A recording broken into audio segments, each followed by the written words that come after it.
Adlaw nga Domingo karon mga kaigsuunan. Petsa 13 sa bulan sa Marso tuig 2022. Karon ang ikaduha nga Domingo sa Kwaresma, second Sunday of Lent. Ang pagbasa kinutlo gikan sa Ebanghelyo sumala ni San Lucas, Kapitulo 9, versikulo 28 ngadto sa 36. Gidala ni Jesus si Pedro, si Juan ug si Santiago ug nanunga sila sa usa ka bungtod aron magampo. Samtang nagampo siya, nausab ang iyang panagway ug misilaw sa kaputi ang iyang sapot ug sa kalit mitungha ang duha ka tawo ug nakigsulti kaniya. Sila mao si Moises ug si Elias nga mipakita uban sa langit nung himaya ug nakigsulti kang Jesus mahitungod sa iyang kamatayon didto sa Jerusalem. Nahikatulog pag-ayo si Pedro ug ang iyang mga kauban apan nahigmata sila ug nakakita sa himaya ni Jesus ug sa duha ka tawo nga nagbarog upad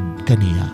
Samtang mibiya kang Jesus ang duha ka tawo, miingon si Pedro kaniya, "Magtutudlo, maayo gayud nga ania kita dinhi. Magpabarog kita og tulo ka tulda. Usa alang kanimo, usa alang kang Moises, ug usa alang kang Elias." Sa tinuoray, wala siya makasabot sa iyang gipanulti. Samtang nagsulti pa siya, mitungha ang usa ka panganod ug milandong kanila ug nangahadlok ang mga tinunan sa diha nga ang panganod mitabon kanila.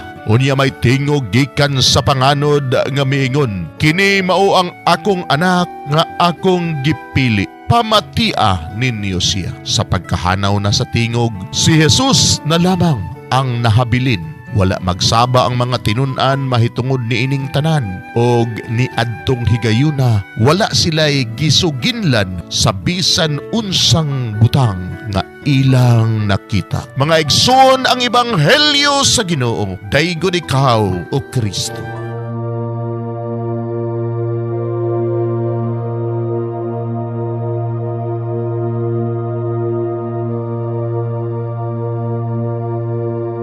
Pagampo sa dili pa magsugod sa trabaho. Magampo kita. Sa ngalan samahan, sa Anak ug sa Espiritu Santo. Amen. Langit no namong Amahan, sa among pagsulod nining trabahoan, among gidala ang imong presensya uban kanamo.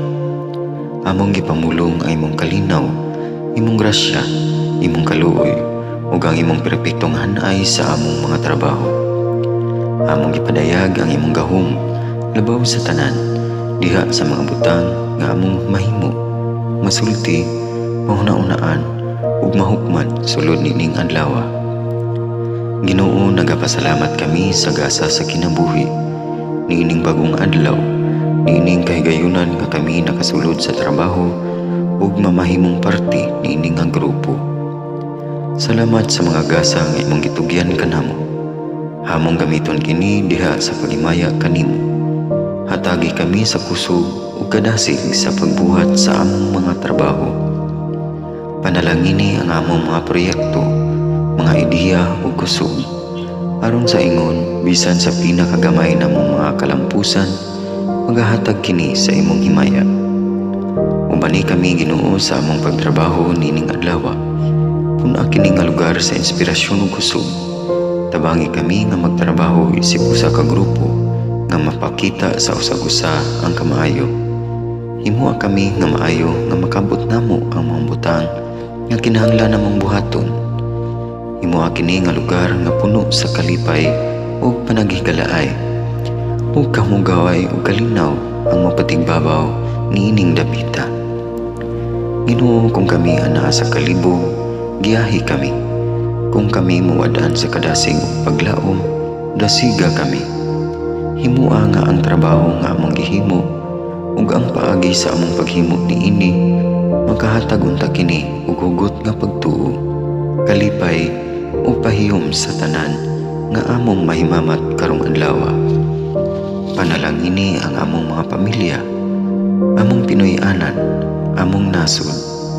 Himua nga magmatidud-anon kami sa pagtagad ug pag-amuma sa kalikupan ug sa tanang may kinabuhi diha sa pagbuhat kanamo sa pagkabot sa imong pangandoy alang sa hustisya ug kagawasan. O Ginoo, sa among pagbiya nining lugara, tagay kami sa imong panalangin ug kaluoy sa among pagbiyahe. Panalangini ang among mga pamilya ug Pinoy-anan nga anaon ta sa maayong kahimtang sama sa among pagbiya kanila. Ginoo, salamat sa tanang butang nga imong nabuhat, sa tanang butang nga imong gibuhat, ug sa tanang butang nga imong buhaton pa. Sa ngalan ni Jesus, among giampo diha sa tumang pagigugma ug pagpasalamat. Amen. Sa ngalan sa Amahan, sa Anak ug sa Espiritu Santo. Amen.